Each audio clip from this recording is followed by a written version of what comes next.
People fight for what they believe is true, not what they want. Sino dito naliligo araw-araw? Sige, huwag kayong magtaas ng kamay. Natry nyo na ba hindi maligo 1 time, 2 times? Ang lagkit, nakakairita. Kasi sanay kang maligo. Yeah? It's because it's easy to go back to the old you, to the old habits, to your self-freaking image. Ano yung point? Kung ikaw mahirap, walang pera, toxic, negative, ang daling bumalik. For the past 5 years, I'm saying the same freaking thing. I am consistent for 23,000 videos. And yet people question me, parang, teka lang, panoorin mo lahat ng video ko, lahat na sinasabi ko connected. Because it's not about the clout. Nagde-decide kayo base sa nararamdaman. Huwag kayo manonood ng teleserye, mga ganyan, di nakakatulong sa business yan. Pustahan tayo mga 90s, hindi tayo lahat magaling sa English. You wanna know why? Ask me why. Ano pinapanood natin? What? Hindi nagsasalita eh. Yung mga bata ngayon gagaling mag-English, ano pinapanood? Bluey. Daddy. You are what you watch. Ang gigil po, nilalagay sa paa, hindi sa muka. Nag-uusap tayo ngayon, baka at the back of your mind, you are still thinking about problems. Pinaglalaban mo yung pinaniniwalaan mo, hindi yung gusto mo. Kaya ano paniniwala ko? Paniniwala ko mayaman ako eh. Milyonaryo ako, magaling ako. Di gumagaling. Diba? Sino dito may girlfriend? Ayun! Pangalan, sir. Alam naman niyang girlfriend mo siya. Hindi, joke lang. Girlfriend, diba? Boyfriend, karelasyon. Kayo sa likod. Tama? Meron dyan? Okay. Hindi. Focus, guys. Pag yung babae naniniwala, nalolokohin siya. Yun yung paniniwala niya, niloloko siya. Yung lalaki, wala siyang ibang ginawa kundi mag-take ng action, mag-aaway hindi. Kasi hindi aligned yung beliefs. Gets? Ipaglalaban ng babae, Niloloko mo ako! hindi nga, nagre-recruit ako. Bakit mo kinakamusta?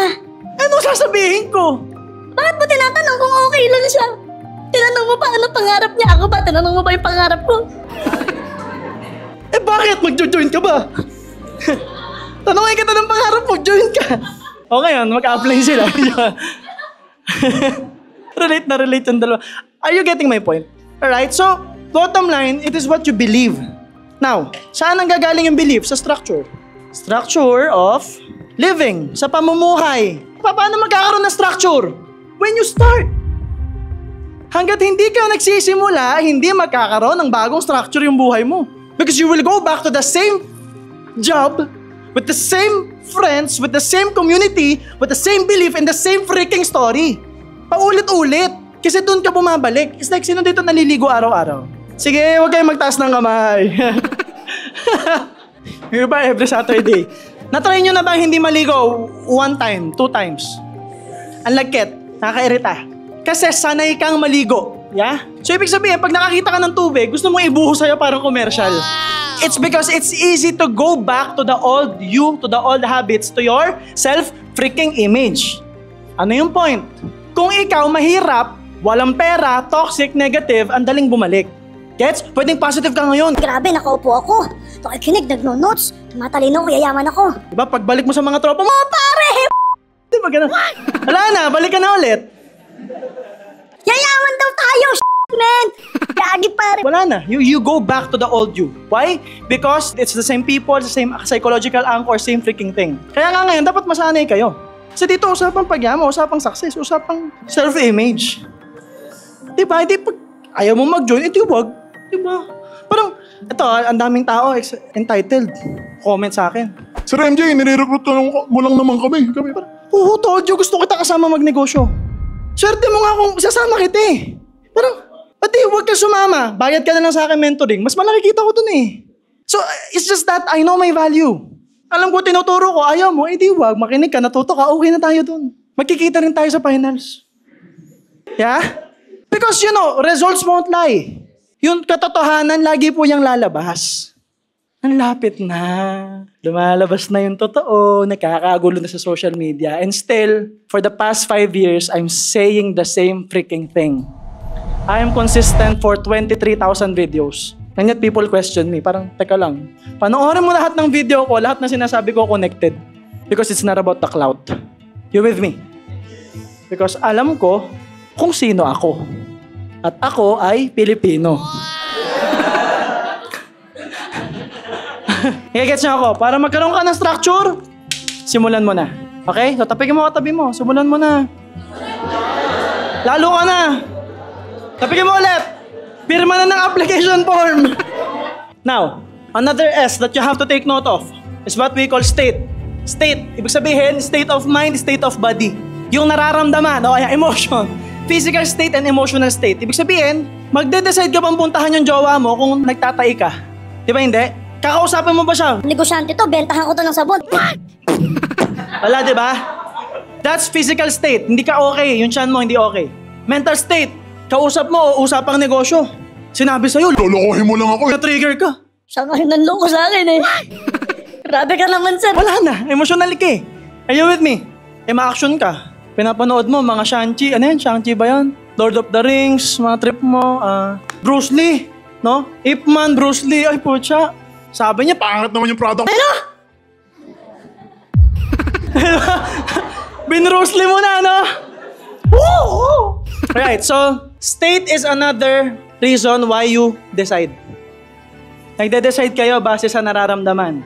Emotional state, physical state, saka mental state. Gets? Kung wala ka sa sarili, di okay nararamdaman mo, hindi ka makadecide. Kaya nga sabi ko sa inyo, pag nagne-negosyo po kayo, huwag niyo pong jowain sa downline. Opo. Kasi imagine mo, lagi kayo magkasama sa activity, okay kayo.